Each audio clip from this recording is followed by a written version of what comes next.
ফারাক্কার Arjunpur underpass ঐতিহাসিক ভুল নির্মাণ, অভিযোগ আজাদ সমাজ পার্টির।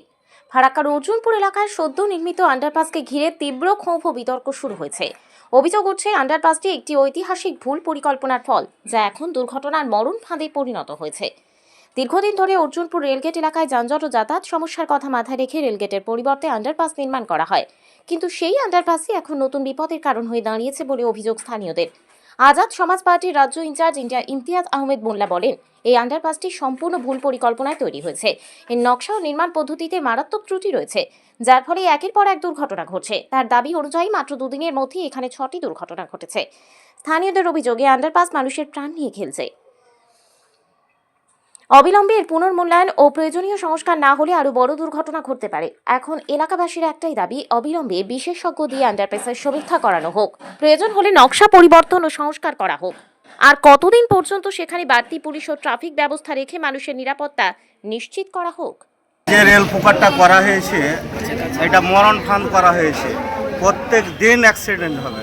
অ্যাক্সিডেন্ট এমন পজিশনে করেছে, ইঞ্জিনিয়ারের ড্রয়িং ভুল হোক আর যেই কারণে যেটাই হোক না কেন, এই কুকার দিয়ে আমাদের এলাকার প্রত্যেক লোকই ডেলি অ্যাক্সিডেন্ট হবে। আর যে কন্ডাক্টারই করেছে, গুন্ডা রাজনীতির নেতারাকে নিয়ে চোখ মুখ দেখিয়ে জনসাধারণকে কেউ প্রতিবাদ করতে গেলে তাকে চড়াও হয় এই সাধারণ লোকের ওপরে। কন্ডাক্টার গুন্ডা পুষে, রাজনীতির নেতা পুষে যেমন তাই করে এই ফুকারটা করা হয়েছে। আমরা চাইছি এই রেল ফুকারটা অতি দ্রুত এর কনস্ট্রাকশন ভেঙে ভালোভাবে নতুনভাবে যেন করা হয়। আমি অর্জুনপুরের এলাকাবাসীকে একটাই কথা বলবো, এই রেল দপ্তরের টনক নাড়ানোর জন্য যেভাবে শুনছি প্রতিদিন 2-3টে করে অ্যাক্সিডেন্ট ঘটছে, ছোট বড় যতগুলি অ্যাক্সিডেন্ট ঘটবে থানায় রেলের বিরুদ্ধে গিয়ে একটা করে কমপ্লেন করবে, তাহলে সরকারের খাতায় এটা উঠবে যে কতগুলি দুর্ঘটনা ঘটছে, তা নাহলে এরা আমল দেবে না। একটা জিডি কমপ্লেন এফআইআর যা হোক থানায় গিয়ে অবশ্যই দিয়ে আসবে, একটা চিঠি দিয়ে আসবে, রিসিভ করিয়ে নিয়ে আসবে। এইটা হলে আগামী দিনে রেল কিন্তু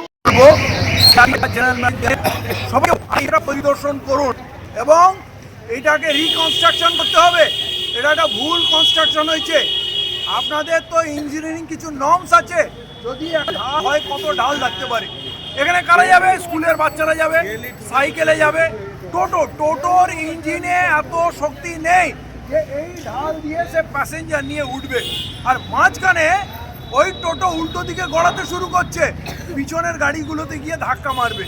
ভয়ানক বিপদ এখানে অপেক্ষা করছে। এটা একটা মরণ ফাঁদ হয়েছে।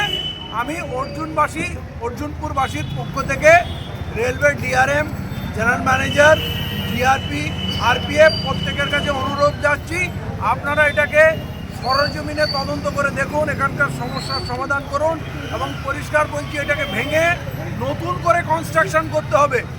এই ঢাল কমাতে হবে, তার জন্যে এই টার্নিংটাকে আরও লম্বা টানতে হবে। পিছনে প্রচুর জায়গা পড়ে আছে, যাতে মানুষ এটা ব্যবহার করতে পারে, তাদের উপকারে আসে। আর তা নাহলে এত কোটি কোটি টাকা খরচ করে এই জিনিস করার কি লাভ আছে? আর লেভেল ক্রসিংটাকে তো আপনারা ওইদিকে গাড্ডা করে দিয়েছেন। এটা একটা এমার্জেন্সি আপনারা রাখতে পারতেন, কখনো প্রয়োজন হলে খুলতেও পারতেন। এই রাস্তাটাকে পার্মানেন্টলি সিল করে দেওয়ার কোনো মানে হয় না। আপনারা লেভেল ক্রসিং বন্ধ রাখুন, ঠিক আছে, কিন্তু ওদিকে গাড়িটা নিচু করে দিয়েছেন, এদিকে ভাড়া দিয়ে দিয়েছেন। কোনো এমার্জেন্সিতে তো এই গাড়িটা খোলাই যেতে পারতো, লেভেল ক্রসিং ডাউন থাকতো। এটাকে আপনারা চালু করুন, কিন্তু এইটাকে ঠিকঠাক চালু না করে ওইটা আপনারা বন্ধ করে দিলেন।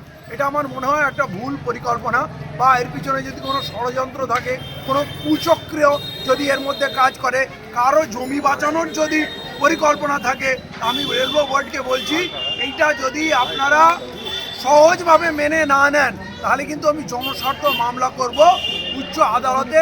রেলওয়ের যারা ডিআরএম আছে বা আরও যারা আছে তাদেরকে আমি কিন্তু হাইকোর্টে টানবো।